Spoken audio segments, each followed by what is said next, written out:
Good day everyone, I'm Genoel Labanancia and I'm going to discuss about HTML iframe. An inline frame or iframe is a used HTML element that loads another HTML page within the document. It essentially puts another web page within the parent page. They are commonly used for advertisement, embedded videos, web analytic, and interactive contents. An HTML iframe is used to display a web page within a web page.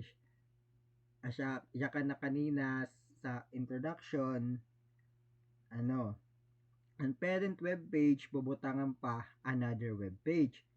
So, para mas klaro, asya ini example niya. Makadyak sa W3 School kay waray ak website. So, nga di makadikit sa iframes. Then, as you can see, ang W3 ini na part, ini siya ang parent web page. Tas adi naman siya ang imo gimbutang na another web page. Ang gamit sini sa iya pagbutang didi is iframe. So asya niyan example niya. So kung makadikit sa syntax, the HTML iframe tag specifies an inline frame. An inline frame is used to embed another document within the current HTML document. So the syntax is here. Iframe source equal URL and title is equal for description. So may dakit tip. It is a good practice to always include title attribute for the iframe. This is used by screen reader to read out what the content of the iframe is. Why it is a good practice? For some reason, you can choose not to use the title attribute. The iframe will still work, but you may miss out on the benefits. It's always a good idea to prioritize accessibility and provide as much as information as possible to enhance the overall usability and inclusivity of your web content. The title attribute can provide additional information about the content inside the iframe. Screen reader can use this information to convey meaningful context to user with visual impairment.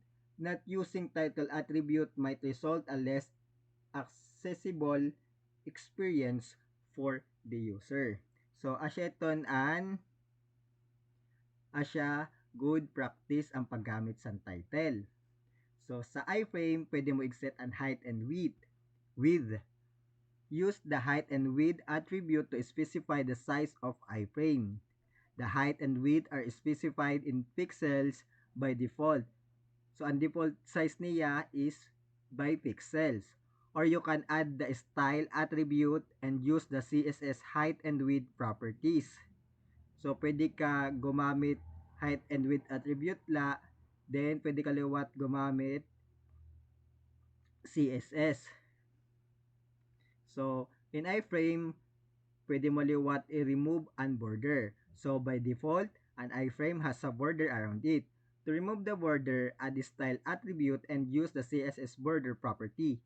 And with CSS, you can also change the size, style, and color of the iframe's border. So, for the last, iframe target for a link. An iframe can be used as the target frame for a link. The target attribute of the link must refer to the name attribute of the iframe. So, asyala then makadinakit sa example. So, para sa example, magamit tak Visual Studio Code kay asya kong preferred. So, before ak mag-start, lagi mo nakdaan na folder. So, i-open ko na lang on folder na ginhimo. Then, select. Then, magbutang lock index. Then, magbutang ak structure. Then, mag-declare na ak iframe tag frame source is equal to the URL and title for description. So, di ba nayakan na kanina na nagana lagya po ng iframe without title. So, egtatry ta. So magkukuha ka ng link. So nag-open na daan mga link. So copy ko lang ang link. Then paste ka lang ade. So dili ko siya bubutangan title or else dilitong ko nala. So i-save ko siya then igaran ko. So as you can see nagran siya bisan waray title. Pero Google refused to connect because a lot of major websites have disabled the use of iframes since we are embedding another web page within our web page. It is a common hacking technique is that you can have the embedded web page take up the entire iframe of your HTML document. Your website could be posted as another website and could be considered dangerous. Asya, ang iba na website gin disable nira iframe. So, mamiling na kit or ako iba na link. So, itry ta adin na link. Kapitalaan ang link, then ipipaste tala dide sa source. So, di ba bisan mo siya title, nagaran siya. So, for me, kay mas preferred ko magbutang title. So, magbutang lang title, then ibutang ko la is Bing, then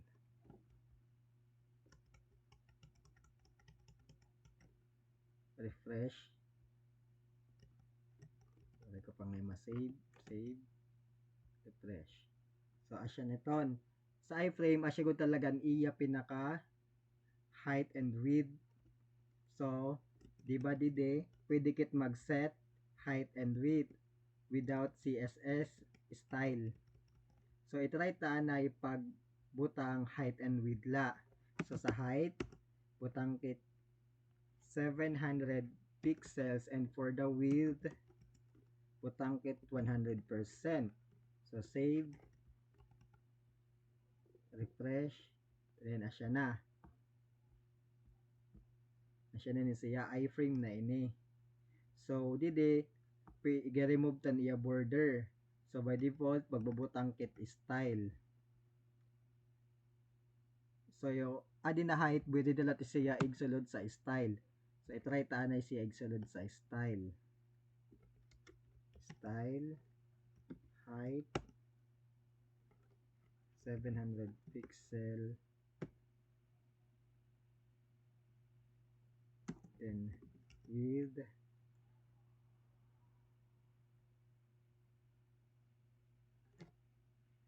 100%, and save. O, same nagyapon ang output. With or without style, still same ang output. So, ini ikagawas ta ini katatanggalon ta ang iya border. Capital delete.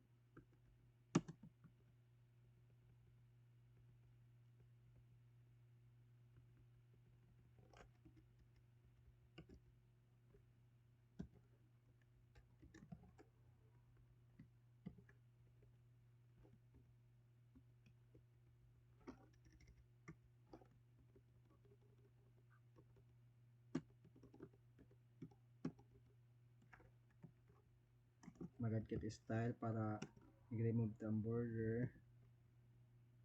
Border equal to none. Save. So, refresh. As you can see, nawala na niya border. So, balik tayo sa before and may border pa siya. Save. Save. Refresh. So, you can see, adi ang border. So, pang mag-add kit style,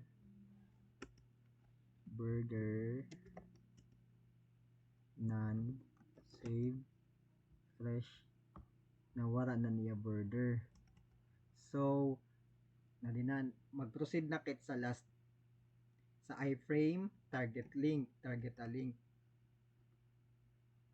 So, target a link, pwede kit maghimo pa usa na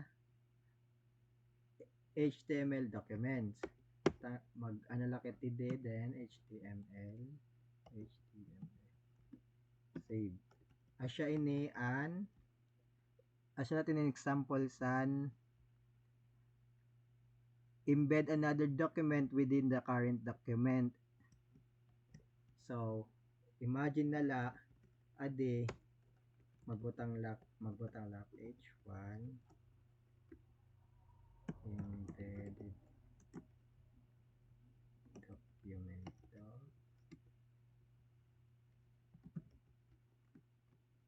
save. Imagine nala ini is gin-open ko nala na folder. Tapos ini akong current. So sa source babalyuan ta siya. So ang sa source ang ato nagbubutang na is ang ngaran sini na document. So ads.html. Tapos ang title balyuan taliwat as ads. Save, refresh. So as you can see, ang gumawas is embedded document. Kaya iya sulod na didi is H1 embedded document. So butangan ta style sa body. Style, background color, select your color preferred. So for me, beige, save, refresh. Then asya na. Ang sugod sa nakadako because nag-set kit height and width with 100 with 100% and height for 700 pixels. So, makadinakit sa target link. So, sa target link, mag-a-add kit sa iframe name. So, dapat ang name attribute, magbubutang kit halimbawa black. Then, dapat sa target attribute, same an imo igbubutang na name. So, sagad sini, magbutang lakit paragraph, din, a tag. So, a tag defines a hyperlink which is used to link from one page to another. So, asya magamit kit sini kay ipapakita ta ang target nato, target for a link. So, ini magkukuangkit link. So, href.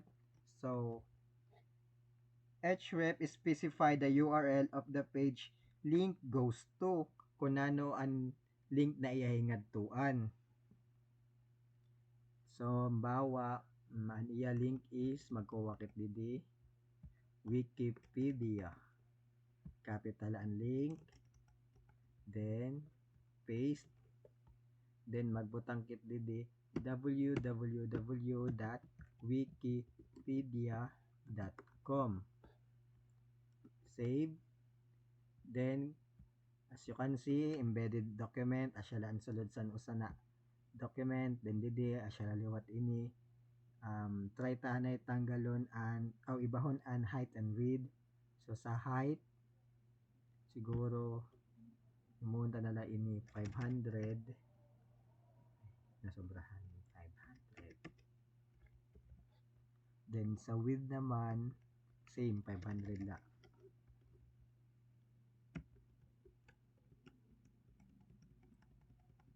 So, refresh. So, nagiba na. So, may na didi link.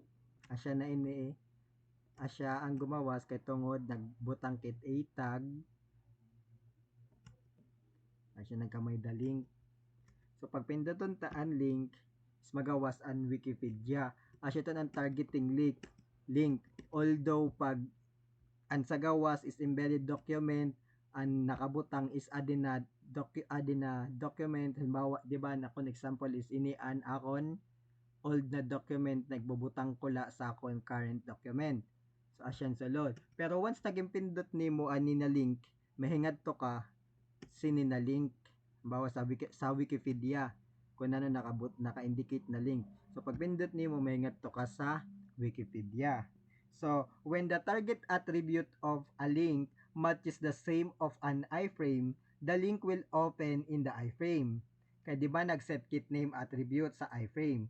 Then magse-set kit target attribute sa a tag, dapat kung nano ang name na imo ginbutang sa name attribute match sa target attribute para ma-open ang link sa iframe. So So adin na kon ginyayakan na same name. So dide sa iframe nagbutang ak name na black.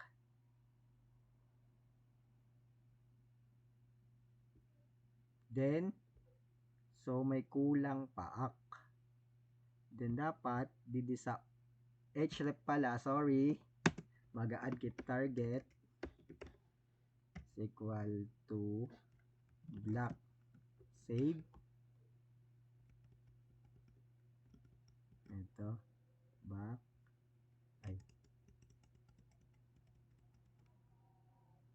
Back.